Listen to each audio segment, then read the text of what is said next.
A Corrida do Choque já se tornou um dos grandes eventos esportivos do Mato Grosso do Sul. Reunindo atletas de várias cidades do estado, o evento promove um momento de superação e incentivo ao esporte. E é com grande satisfação que a DigitalNet participa deste evento como patrocinador oficial, contribuindo para que eventos como esse continuem conectando pessoas e histórias. Além da corrida, a Arena Choque vai proporcionar uma experiência imersiva.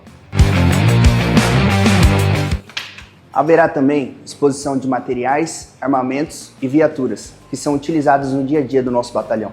Teremos também apresentação da tropa e demonstrações táticas, aproximando a sociedade da nossa realidade operacional.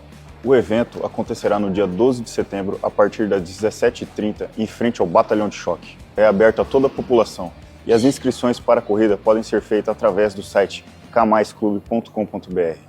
Convidamos você, família e amigos, para viver essa experiência de perto. Nos vemos na Corrida do Choque.